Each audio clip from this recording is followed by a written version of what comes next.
Good afternoon, San Francisco.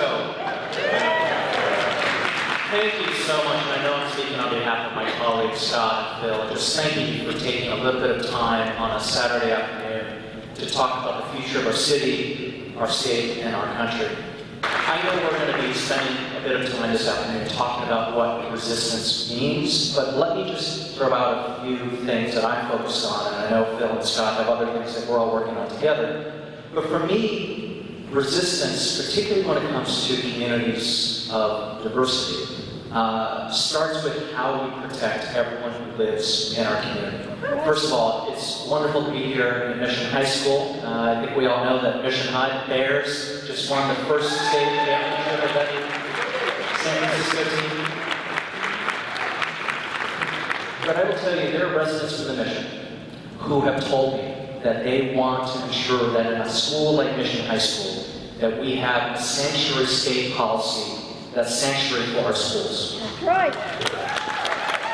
And this is why I have a bill that I'm working on with the chair of the Assembly Education Committee that says to Donald Trump's ICE agents, we never want your ICE agents to ever step foot in a school like Mission High School.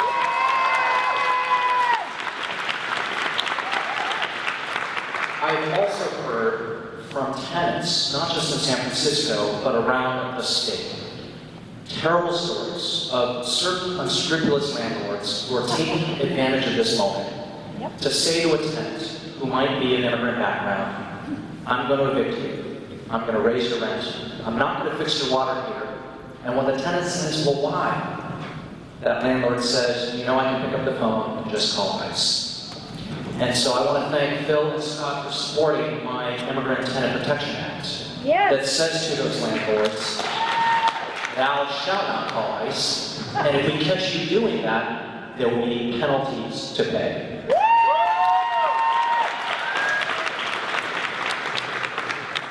A few months ago, there were restaurant owners here in the Mission who came to me and said, we're worried because Donald Trump has proposed 10,000 new ICE agents that are going to start workplace raids. And we have workers who may not be documented because of the failure of Donald Trump and his Republican allies to pass comprehensive immigration. That's right. And because of you, because of these restaurant workers, we've introduced another bill to say to ICE, we don't want you in our workplaces. Woo!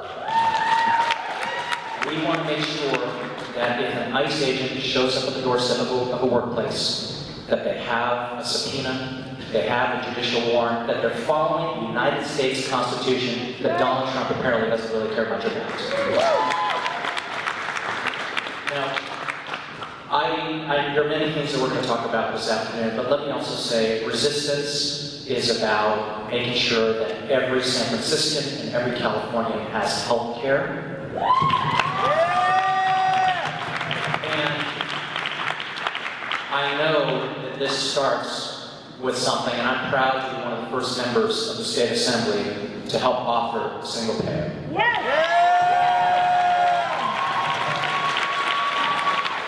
But it can't stop there. We have drug prices that are skyrocketing, such that if you have hepatitis C, it costs you $1,000 a pill to treat. And Donald Trump and Hillary Clinton and Bernie Sanders said they were going to do something about this if any of them became president. Unfortunately, the wrong person became president. But in the state of California, I've been working on the topic of skyrocketing drug prices. And it's been a lonely fight. But at the end of last year, I was very gratified when one Senator Bernie Sanders came to San Francisco and said to Californians, we must tackle drug prices. Let me just mention one other topic, and then, again, we'll have a longer conversation about this, but I think that resistance also means that we have to address our housing crisis. I'm the chair of the Assembly Housing Committee, and we have to get more funding for housing, figure out how to create housing more quickly, figure out how to hold cities accountable that aren't building housing, figure out how to change the paradigm of how we take care of the record number of homeless folks on the streets of California and San Francisco. But also tell you, as someone who has been a tenant in this city for 20 years, we need to reform the Ellis Act. Warren Costa-Hawkins. Yeah! Well, thank you, David, for getting the crowd started. We are collectively Donald Trump's worst nightmare. Because we are going to be talking and marching and fighting every single day until the absolute next election. And the reason we in San Francisco, but also in California, are his worst nightmares, we disprove everything he believes in. He thinks we should shut down our borders and we should close our country to immigrants. He thinks that we should turn back the clock and drill for oil and that the fossil fuel industry is the way of the future. And he believes that the air is plenty clean enough and that it's good enough for everybody. We disprove the fact that you have to debate between the environment and the economy. Because so often we've been told, oh, it's one or the other. You can have clean air and you can have clean energy, but that means you won't have any jobs. That means that you won't have enough prosperity. And what we've demonstrated here in California is that we push the most aggressive environmental policies in the entire country. We have huge renewable goals that we've been able to pass. We fought big oil and we won. Yep. And what's happened? Well, we have the 6th largest economy in the world. We have some of the lowest unemployment in the entire country. We've decided that clean energy is not something that's an idea, but it is our future. And we proved that we can create thousands of jobs that way. And what we need is not to reverse and go back to the fossil fuel, but really go forward in clean energy. And we just need other parts of the country, other parts of our state. So when I woke up the day after the election, decided to be incredibly depressed. What we decided is, looking at California, we actually had a completely different result. We had a 2/3 supermajority in the Democratic House, both in the Senate and the Senate. In case you don't think that that supermajority matters, as you all know, the one thing the supermajority needs to do is it can pass taxes. And we took not so much for the three of us here, but a lot of our colleagues in the Inland Empire, the Central Valley, in areas that are much, much more conservative than San Francisco, took really, really tough votes the last couple of days. And they went back to the district, they heard people concerned about increasing gas taxes. Well, let me just tell you what that gas tax increase meant. It meant over $50 billion for transportation funding. It meant that roads are going to get fixed. We were very proud as part of our Bay Area caucus that we fought for more transit dollars in that transportation package, more dollars for transit. And that was done with only one Republican vote. Every other vote was a Democratic vote. The Republicans talked a great game about being bipartisan, about working with us to fix transportation, and when it came to looking to find an agreement, looking to do the responsible thing to run the government, to fix transportation, to fund infrastructure, they were nowhere to be found. And it really was our party, our leadership, is really the leadership all of you have shown over the last number of years that really led us to that point. And that's frankly how I see us moving forward. I'd love to say that I see a future where we're going to become more and more bipartisan. I don't really see it right now. What I see is I see two very distinct visions. I see a vision that we have in San Francisco and California, and we have a vision in D.C. And I think, and I know we all think, that our vision is right.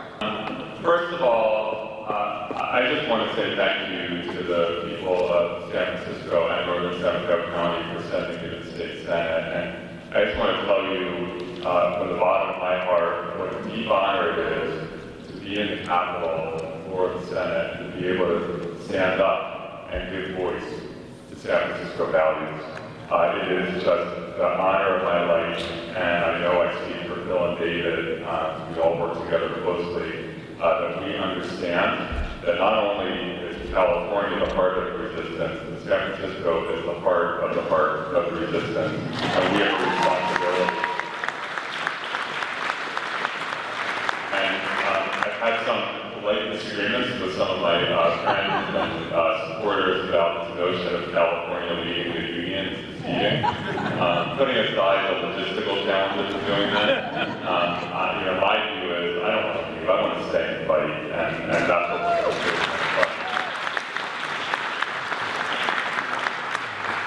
And when I was running for the state senate, I knew that there was a lot of incredibly hard work that we were going to have to do around so many issues. And I, like many people, did not anticipate that one of my jobs was going to be pushed back against this nightmare disaster coming at us from Washington, D.C. But life is unpredictable, and politics is unpredictable, and sometimes you just have to pivot, and we are absolutely pivoting and focused every day on what we need to do to protect our state and our values.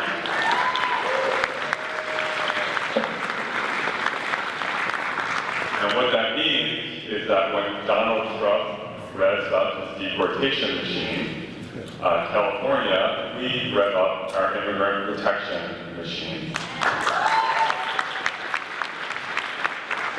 And I am very proud of the state senate that we have already passed with supermajority votes Senate Bill 54, which effectively makes California a sanctuary state.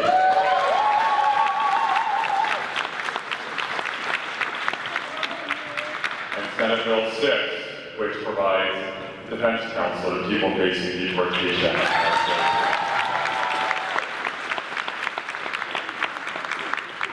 I'm proud that when Donald Trump tries to take a wrecking ball to health care, that we not only push back to expand health care, but we move towards single payer. I'm proud to be a co-author of the single payer bill.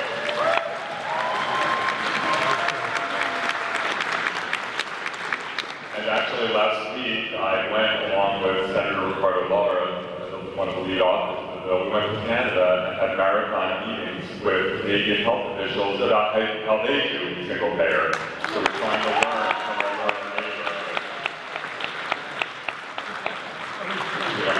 I'm proud that when Donald Trump, we knew he would do it eventually, but declared war on the LGBT community by attacking transgender children and by trying to erase LGBT seniors from a national health care survey. Well, what we're doing is moving forward with legislation to make it easier for transgender people to correct their genders on government documents and to protect LGBT seniors in long-term care facilities.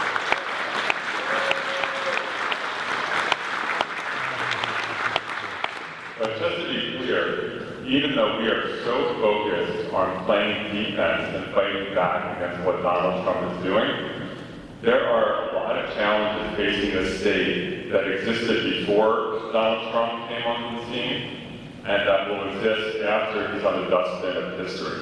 And if we're going to be strong, if California is going to be strong and be able to fight back, we have to get our own house in order. And that means addressing the housing crisis, which is not just San Francisco, it is across the state. It is threatening our economy, it's threatening our environment, it is pushing people out, it's spiking homelessness, and we have to do things differently. I have a bill, Senate Bill 35, that will make it easier to create housing for all income levels and will stop the obstruction in the state.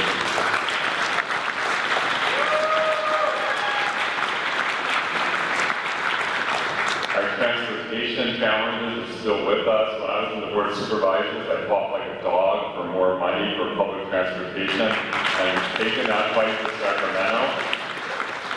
As Phil mentioned, we passed Senate Bill 1, which generates $50 billion over 10 years for transportation, and we successfully fought to triple the amount of money for public transportation in that bill.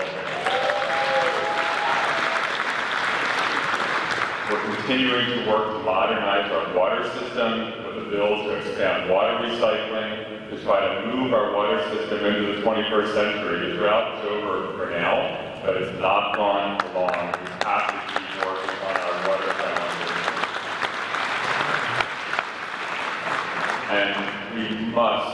take a better approach to homelessness, which is not just San Francisco, it is everywhere in this state. And we have to make it easier to create housing for homeless people, but we have to get more resources into mental health and drug addiction services.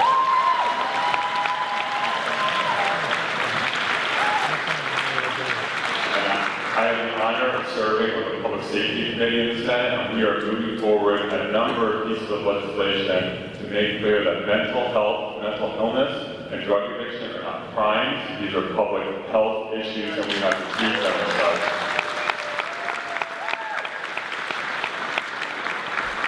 So we're going to keep fighting the fight, all three of us, but we can't do it without you and without community members throughout the state to hold us accountable, to hold our colleagues accountable, so that when these bills come up on the floor of the Assembly and the Senate, we can get them passed, and I know we're going to do it. Thank you.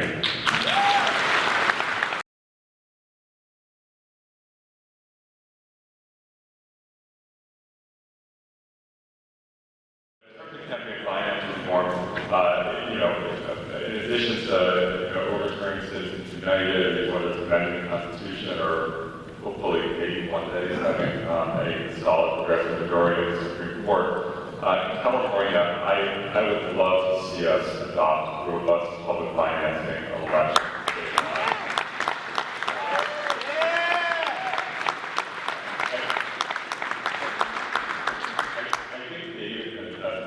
Well, because me and I both have been running for the Board of Supervisors of Public Finance. And when I ran for the Board of Supervisors in this district in 2010, for the entire, I think almost 2 years, wasn't so long, almost 2 years that I was running, I did not make a single fundraising phone call the entire race. Not one. I had, many house parties where you would raise 500 here, 1,500, 2,000 there, a few somewhat bigger fundraisers, but it was just a gradual thing over time. People who met you, who knew you came to a house party with great checks, and you met your goal because of the financing, and so you didn't have to do excessive fundraising. When you run for the state legislature, my colleagues will attest, we don't have public financing. They're much bigger districts, it's a bigger election, and it requires more of a focus on fundraising. And I'll say it's much more enjoyable to be meeting voters and talking with people than just to raise money. And so we absolutely need to move to public financing. The challenge is going to be, I think we would get support in the legislature for adopting public financing. The challenge is the money.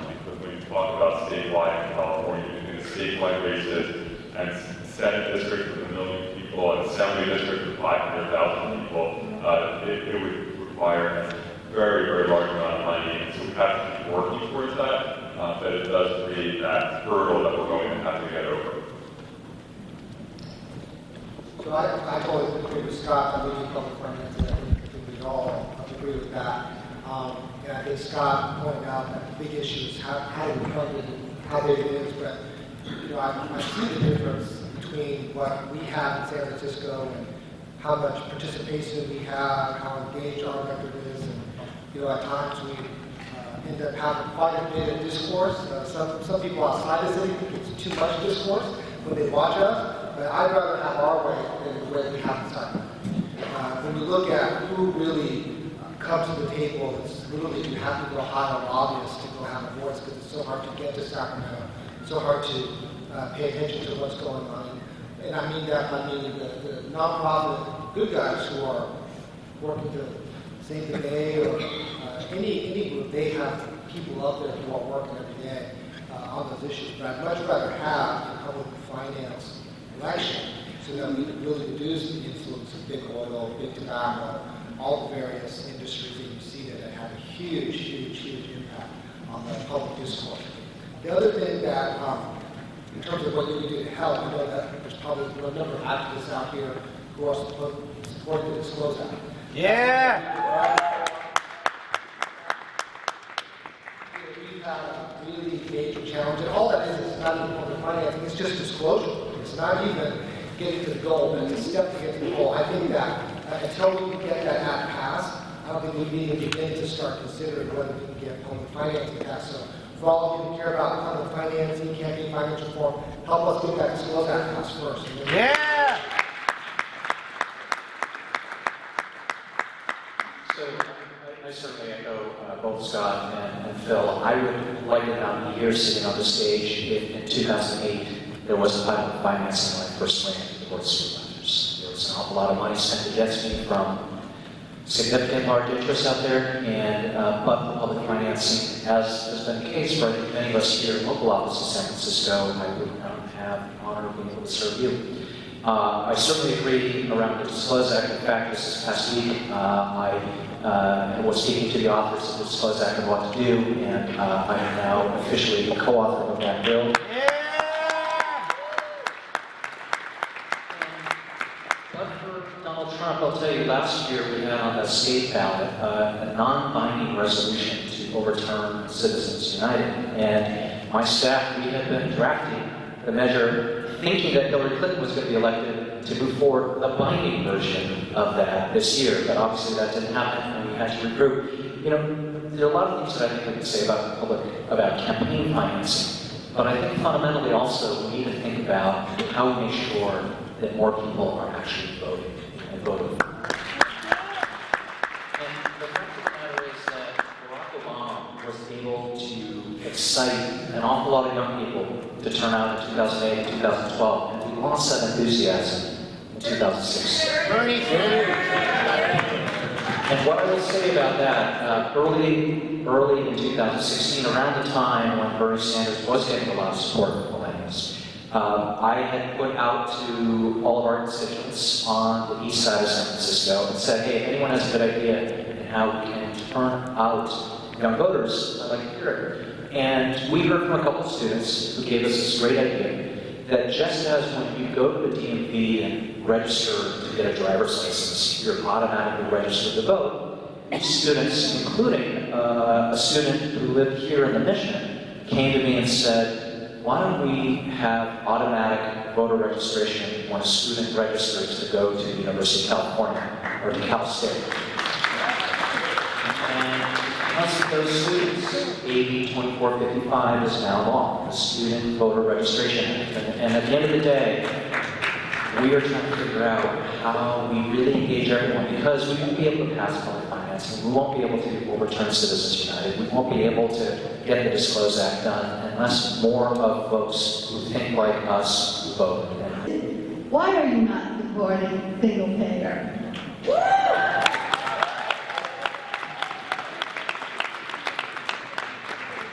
I absolutely support single payer. Would you like to? I think single payer is a great answer to make sure that we have health care for all. Okay, let me read it. Oh, come on. Please, Right, he answered the question. I understand. He said he supports it, so there you go. The question is, why is he not co-authoring as the five? So I just want to let you know the co-author process is one where we don't have a chance to co-author every single bill that we agree with.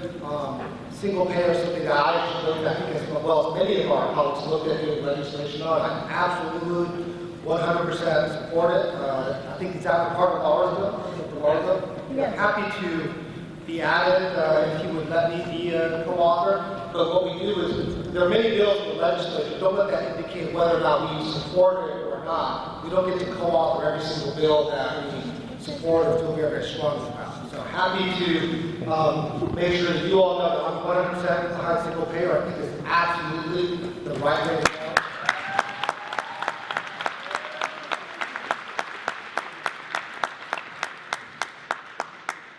Having said that, we have a system right now which is ACA. And when I was looking at talking to the healthcare advocates in Sacramento about looking at single payer legislation, their focus is absolutely on making sure that we stop any repeal of ACA. And I would agree with them right now. I know it's not the perfect system that we would all like. It doesn't mean that we shouldn't advocate for single payer. We absolutely should. But just so you all know, I think we've got to do both. If we lost the ACA, if we lost the ACA, I just want to let you know what's at stake. 5 million people benefited in California. 5 billion alone. 3.5 billion got Medicaid expansion under Medi-Cal, and 1.5 billion are on the private insurance plan. What's happened as you've seen the Republicans debate ACA is a lot of people, they all said they loved ACA, they hated Obamacare. They really hated Obamacare, but they liked ACA. I think a lot of them didn't actually realize that the reason they got Medicare all of a sudden was because of Obamacare. They didn't realize it.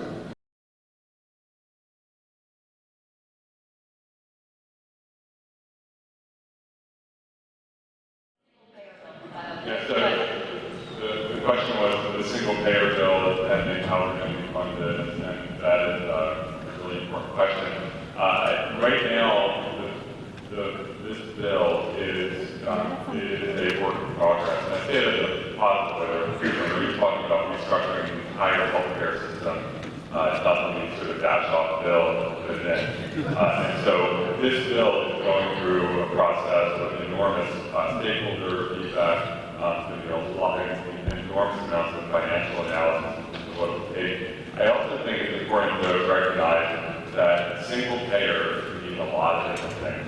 And one of the things when we went to Canada, that we learned a lot about the Canadian system, which is not always exactly what you might think, what you would read, in the media. But the Canadian single payer system is very different than the British, it's very different than Swedish or French. There are a lot of numerous models that all have advantages and disadvantages. And so what we need to do in going through the process is come up with the version of single payer that works best for California in terms of making sure we don't repeat Canada's mistake, for example, of not including drugs.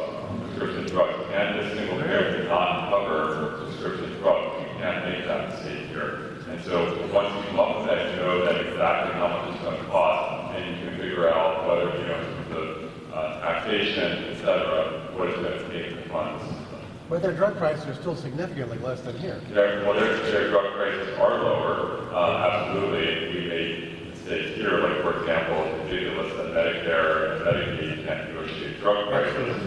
Other countries have figured out how to do this by essentially acting as a major purchasing, negotiating, collaborative, negotiating as a collective vis-a-vis the pharmaceutical industry.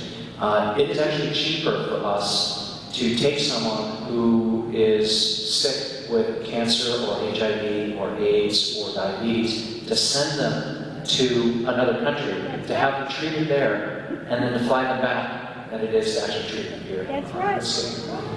And so this is why I think we need to really look at this issue of drug prices. I actually have a bill that's moving its way through the legislature right now that would really ensure that the state of California, we have 19 different state agencies that all negotiate with drug companies separately. And I have a bill to require all of them to work together. To not just work together and pool billions and billions of dollars drug purchasing power, but to work with localities like San Francisco and Los Angeles, and potentially to think about working with states like Oregon and Washington to negotiate these farmers. And I will tell you, we need your help, because I've been leading this fight in the Assembly along with Dr. Ed Hernandez, who's been leading this fight in the Senate, and the ideas that we put forward in the last couple of years have all not been able to move forward because we don't have enough folks like those of you in this room who get it. So we hope you can join us. Bill number. Let me get that. Give me 1 second. 8587, state bulk purchasing of drugs bill. Yeah. So, in terms of what Congress did recently to strip consumers of privacy protection on the internet, I really disagree with what Congress did. I think it's frankly a travesty, and I think we should absolutely take a hard look at implementing those protections here in California. We are taking a look at doing that. I know they did that in Minnesota, if I'm not mistaken, and so we're taking a look at that. Congress meaning Republicans. The Republican majority in Congress. Was there any Democrats that voted for it? Was there any Democrats that voted for it? I don't think so. We're open to doing that. We're taking a look at that now.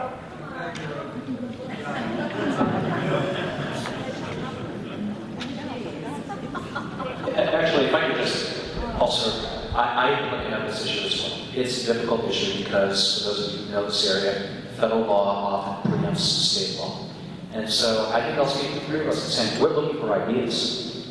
We are trying to figure out what can we do for the state of California in all these areas. We talked about what we're doing in the immigration area and healthcare and others, but this is a relatively new front to the fight. And how we protect consumer data at a time when Donald Trump says, don't look at my taxes, but I'll let these companies check out whatever consumer websites you go to. It's horrific. And so we throw it out to you. Come back to us with ideas, and I'm very interested in this as well. I'm going to speak for Mark. He has Alzheimer's. What is the plan in Sacramento for meeting the predictions by the California Department of Finance that there will be 3 million more people statewide in a population who will be over 60 years old in 10 years' time? Are any of you willing to bring the vision and leadership for issues of the aged during your career in Sacramento? Thank you. Thank you for that question. And that goes, I think, to the issue of what I said at the beginning, that as much as we're playing with Trump, we have to find a store at home. And we have a growing senior population. It's been growing for a while. And that is a good thing in many ways. We have people who are living longer and want to make sure that people can age with dignity. So we have to do much better, particularly around long-term care. And that spans a lot of nursing homes, assisted living, it's home health, and making sure that we want people, if they can, stay in their homes. It's not only is it healthier and better for the person to be in their home, but it's a lot more cost-effective than putting someone into, say, a nursing home. And so we are IHSS and Home Social Service System in California, the home health care workers who actually go into people's homes. They might be a family member, it might be someone else, and help people to stay self-sufficient or somewhat self-sufficient in their home. That system has been trained for a long time. My question was about how we will be judged.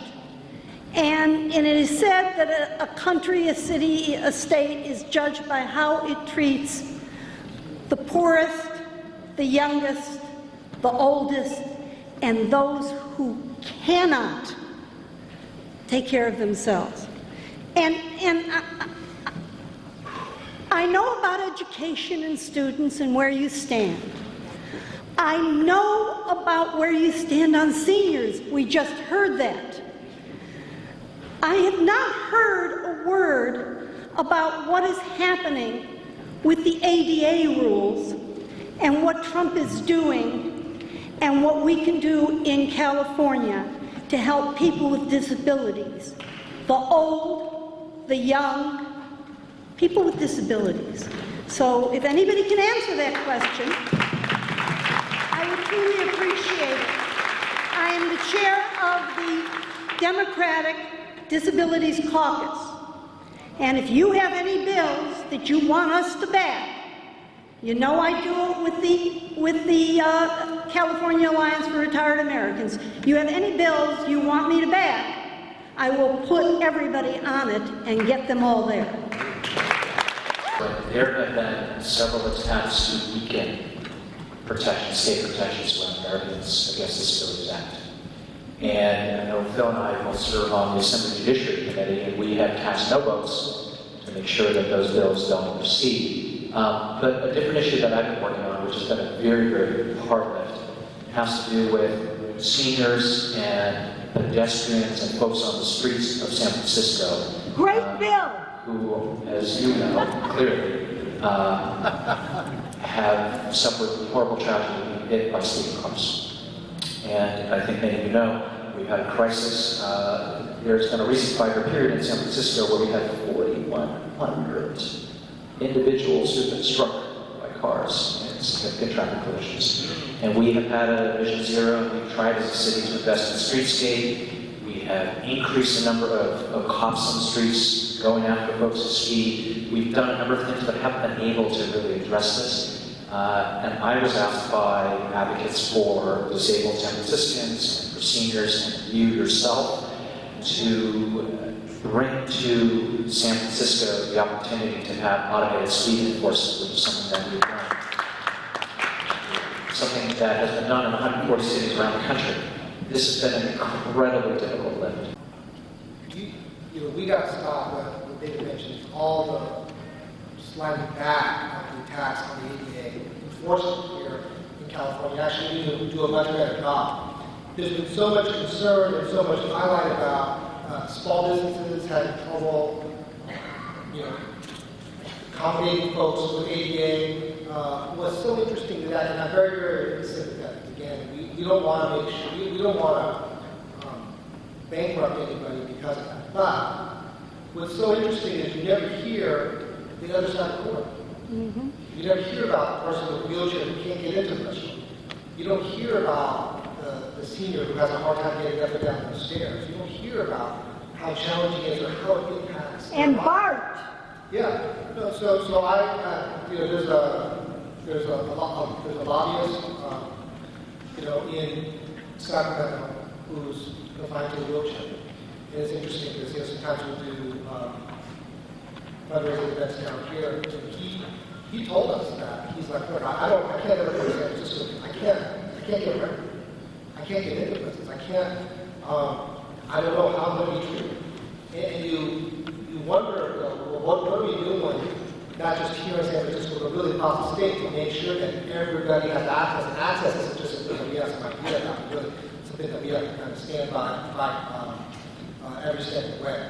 So one is to make sure that we don't weaken that law. Two is to make sure that we absolutely make sure that access means exactly that. Access means that you get fair access to every facility at any time when you want, not just when it's convenient for us. I chair the Senate Human Services Committee, and one of the subject areas in the jurisdiction of that committee is our system to support people with developmental disabilities, including our regional center system for people who either can't live at home or just live at home, but their families need support.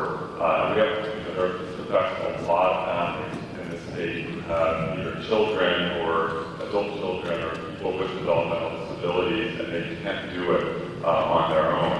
And our system support, it needs to be bolstered. We have a lot of people who are not getting the services that they need. That has such a deep impact on families. We also know that in California, and this has been very persistent, that there are real racial disparities in terms of who is getting services at what level. And so we're working particularly Latino consumers of developmental disability services are not getting the same level of service, and we're trying to equalize that and have better equity. It's very important. Thank you.